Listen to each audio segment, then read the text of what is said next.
Voilà, chers frères et sœurs, je vous salue dans le nom de notre Seigneur et Sauveur Jésus-Christ. Aujourd'hui, nous allons parler d'un sujet qui est vraiment très important. Il s'agit des liens ancestraux, des liens de sang, des liens de famille.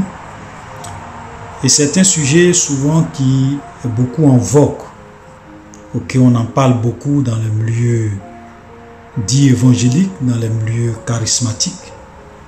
Voilà, donc c'est en tout cas la conception selon laquelle même lorsque nous sommes chrétiens, nous devons couper spirituellement parlant tous les liens ancestraux, tous les liens de sang. Voilà, aller même souvent aller faire des enquêtes dans nos familles pour savoir quelles sont les rivières, quelles sont les montagnes, quelles sont les pratiques que nos parents ont eu à faire, les montagnes qu'ils ont eu à adorer, pour ne pas que cela puisse vraiment influencer sur notre vie. Et donc, beaucoup de personnes en parlent, et je pense que beaucoup d'enseignements, beaucoup de prophètes aujourd'hui, que ce soit sur les réseaux sociaux, partout, un peu dans les églises, les gens parlent beaucoup des liens ancestraux, des liens de sang. Donc, il y a une sœur qui avait voulu que je puisse un peu parler de cela pour essayer d'apporter un certain nombre d'éclaircies, voilà, sur le sujet.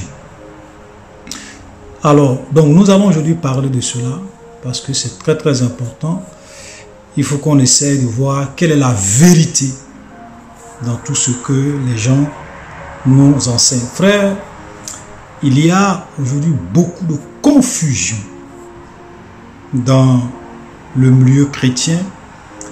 Il y a beaucoup d'incompréhension, souvent même on peut dire beaucoup de manipulation, voilà, simplement parce que les gens sont beaucoup ignorants de la parole de Dieu et les hommes de Dieu qui devraient enseigner le peuple de Dieu, éclairer le peuple de Dieu ne jouent pas leur rôle, ne font pas le travail. Ça fait qu'il y a beaucoup d'ignorance dans la maison de Dieu. Et comme Osée 4,6 peut le dire, mon peuple périt. Voilà, parce qu'il lui manque la connaissance. Et Jésus pouvait dire, lorsqu'il discutait, je crois, avec les Sadducéens, il leur disait comme ça que vous ne comprenez ni les Écritures, ni la puissance de Dieu. Voilà. Donc les gens ne comprennent pas, ne comprennent ni les Écritures, ni la puissance de Dieu. Et ça fait qu'il y a beaucoup de confusion. Donc aujourd'hui, nous allons vraiment aborder ce sujet pour que beaucoup d'enfants de Dieu soient éclairés, que leurs yeux s'ouvrent, qu'ils sachent qui ils sont et le pouvoir qu'ils ont en tant qu'enfants de Dieu. Donc nous allons parler de ce que c'est d'abord qu'un chrétien et le pouvoir que nous avons en tant que chrétiens. Voyez-vous, le monde dans lequel nous sommes, il y a deux groupes de personnes. Deux groupes de personnes. Il y a les enfants du diable, ok, et il y a les enfants de Dieu. Voilà. Donc, voilà les deux types de personnes. Voilà les deux catégories de personnes que nous avons dans le monde.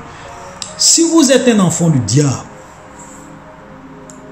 vous êtes à la merci de Satan, vous êtes à la merci des démons, vous êtes à la merci des sorciers. Donc, l'ennemi peut faire de votre vie ce qu'il veut. Donc, les liens de vos familles, les malédictions de vos familles, les lois spirituelles que les gens ont imposées à vos familles, à vos tribus, voilà, vont s'imposer à vous. Parce que vous n'êtes pas enfant de Dieu. Parce que vous êtes à la merci du diable, des démons, et les gens peuvent détruire votre vie, vous influencer comme ils veulent. Les démons peuvent faire de votre vie ce qu'ils veulent, les sorciers peuvent faire de votre vie ce qu'ils veulent. Et donc, il est vraiment dangereux dans le monde dans lequel nous sommes, d'être un enfant du diable. Voilà, un enfant du diable. Vous savez, nous étions tous enfants du diable. Nous étions tous sous la malédiction. Nous étions tous dans les liens du péché.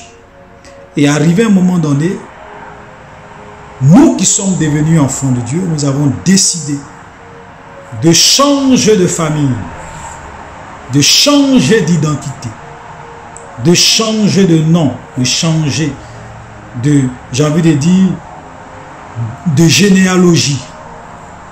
Nous sommes maintenant de la famille de Dieu, nous sommes nés de Dieu. Quand nous lisons, par exemple, Jean